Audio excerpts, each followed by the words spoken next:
بڑا رشتہ خاوند اور بیوی ہے، سب سے مقدس رشتہ ماں باپ ہے، لیکن سب سے بڑا رشتہ خاوند اور بیوی ہے۔ جب یہ ٹوٹ جاتا ہے تو پوری نسل برباد ہو جاتی ہے۔ اس لیے آپ نے زندگی گزار کے دکھائی۔ آپ گھر میں جھاڑو دے رہے ہیں، آپ آٹا گوندھ رہے ہیں، آپ حضرت عائشہ کو لقمے بنا کے کھلا رہے ہیں، اور حضرت عائشہ کی دلداری کے لیے فرما رہے ہیں، عائشہ سننا حدیث طبرانی کی، عائشہ انہو لیہون علی الموت ان اریتک زوجتی فی الجنہ۔ عائشہ مجھے جب سے پتا چلا ہے نا کہ تو جنت میں میری بیوی ہے تو مجھے تو مرنے کا شوق لگ گیا ہے۔ اللہ کی قسم ہمیں سکھانے کے لیے تھا۔ جس نے اللہ کو دیکھ لیا ہو اسے عورت کی کیا خواہش رہ جاتی ہے۔ یہ ہمیں سکھانے کے لیے تھا کہ سب سے زیادہ عزت بیوی اپنے خاوند کو دے، خاوند اپنی بیوی کو دے۔ ہن لباس لکم وانتم لباس لہن، تمہاری بیوی تمہارا لباس ہے، اور اللہ بیوی سے کہتا تیرا خاوند تیرا لباس ہے۔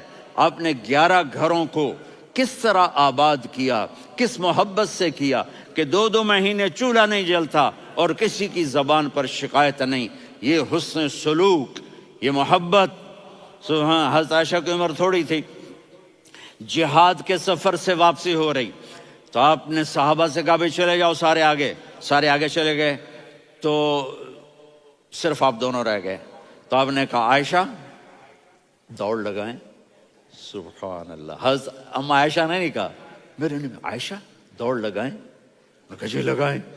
تو کہنے لگے ہمیں دوڑ لگائی، کہنے لگے میں آگے نکل گئی آپ پیچھے رہ گئے۔ چند سال گزرے تو پھر ہم جہاد کے سفر سے آ رہے تھے، تو آپ نے کہا صحابہ سے جاؤ بھی چلے جاؤ آگے آگے آگے آگے، وہ غائب ہو گئے۔ پھر آپ نے کہا عائشہ دوڑ لگائیں، تو میں نے کہا جی لگائیں۔ کون دنوں ذرا میں موٹی ہو گئی تھی، تو جب دوڑ لگی تو میرے نبی آگے نکل گئے، میں پیچھے رہ گئی۔ تو ہم نے کہا ہاذہ بتلک، عائشہ تو میں اب برابر ہو گئے، ایک دوڑ تم نے جیتی ایک دوڑ میں نے جیتی۔ یہ ہمیں گھر کی زندگی سکھانے کے لیے تھا کہ گھر میں بیوی کے ساتھ کیسا ہونا چاہیے۔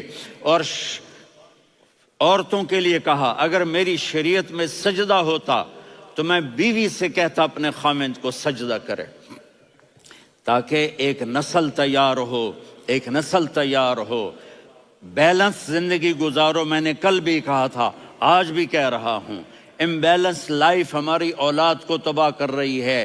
میرے پاس پرسوں 30-40 لوگ آ گئے، وہ یہاں جو ایک سلمہ صاحبہ ہیں، سلمہ ہی نام ہے نا، سلمہ زاہد، تو ایک نے کہا جی یہاں ہم اولاد کے بارے میں بڑے پریشان ہیں، کیا کریں، کوئی ہمیں اس کا سلوشن بتائیں۔ میں نے کہا بہت آسان ہے، ماں اپنے بچے کو ٹائم دے۔